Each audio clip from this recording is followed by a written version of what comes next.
Hi there, this is Unmesh from Piximperfect. I hope you're having a beautiful day, and in this quick tip, let's learn how you can use paintings to color grade your photos. Doesn't that sound like an interesting idea? So let's go ahead and get started. So here we have the classic Mona Lisa, and we want a similar color grading on this photo. How do we do that? First of all, with the help of the rectangular marquee tool, select the area that you want to sample.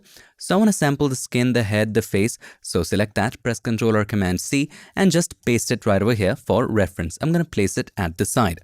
Next, we need to pick the highlights, midtones, and shadows. So with the help of the lasso tool right there, just select the areas which you think would be the highlights. So I think that this would make a great sample for highlights. So let's go to Filter, Blur, and then Average. Alright, and we're going to repeat the same for midtones and shadows. Press Ctrl or Command D, and this can be a good midtone area. So let's go ahead and select that and repeat that filter by going to Filter. It should be at the top. You can also use the shortcut Alt Ctrl F, and similarly, we're going to do the same for the shadows. So these can be nice shadows.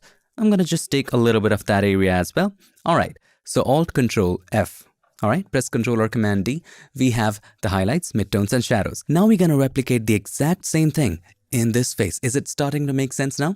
So just above the background layer and below the Mona Lisa, we're going to create a curves adjustment layer. So click on the adjustment layer icon and then choose curves. We already know we are a big fan of curves. We love curves. Curves is everything.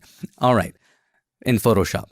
So let's go ahead and make it a little larger. First of all, double click on the white point eyedropper and set the color to this highlight color. Now it's not setting up that color. Why? Because the mask is selected. Photoshop needs to fix this. By default, it selects the mask. And why would we want to sample the colors in the mask? Anyway, let's select the adjustment symbol right over there and then try it again. Double click on the white point eyedropper and we're going to sample this color. Hit OK. And we don't want to save this as a default. We want the default to be white. But anyway, just in this case, we want this color. So hit no. We don't want that as default unless you want to. In that case, you can choose yes. So click on the highlight of this image and it's set.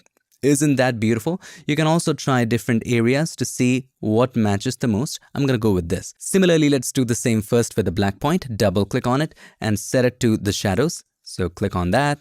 Hit OK. By the way, make sure that sample all layers is checked. Otherwise, it won't sample. Hit OK. And no, we don't want to save it as the default. So let's click on a shadow area. See, we are getting closer to that Mona Lisa. Let's go for this one. And that's the only reason I've kept Mona Lisa close to it so that we can compare as we click on different areas. Now let's do with the middle one. Double click on it and click on the midtones right over there. Hit OK. And no. Just try clicking on different midtone areas to see what colors they give. All right, we are getting closer. This works perfectly. Have a look at it. So here is the before. Here is the after. Perfect Mona Lisa color. Now on top of that, you can continue to create another curves adjustment layer and just do some necessary adjustments with your eyes. So let's say I want these areas a little darker. So we're going to make this a little darker, maybe add a little more fade in the shadows. And overall, you can create a hue saturation adjustment layer and decrease the saturation to match that even more, just ever so slightly. Let's go with -10. And you can also play with hue a little bit. Just -1 does the trick. Let's make a group of all of these adjustments. So select the first curves, hold the shift key, select the topmost hue saturation, press Ctrl or Command G. So here is the before, here is the after. You're so much closer. And after you've done all of that, let's turn off Mona Lisa. You can set it side by side by going to Window, Arrange, and 2 up vertical. Set it side by side and then continue to make further adjustments according to the need. For example, we have matched the skin tone areas. The next thing you can do is probably select the background and match that as well.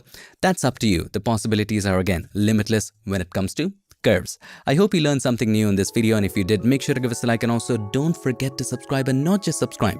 Ring the bell so that you, my friend, don't miss any other future tips, tricks, or tutorials. I would like to take this moment to thank all these nice and amazing people for supporting Piximperfect on Patreon and helping keep Piximperfect free for everybody forever. Thank you so much for watching. Thank you for your time. You and I are gonna meet again in the next video. Till then, stay tuned and make sure that you keep creating.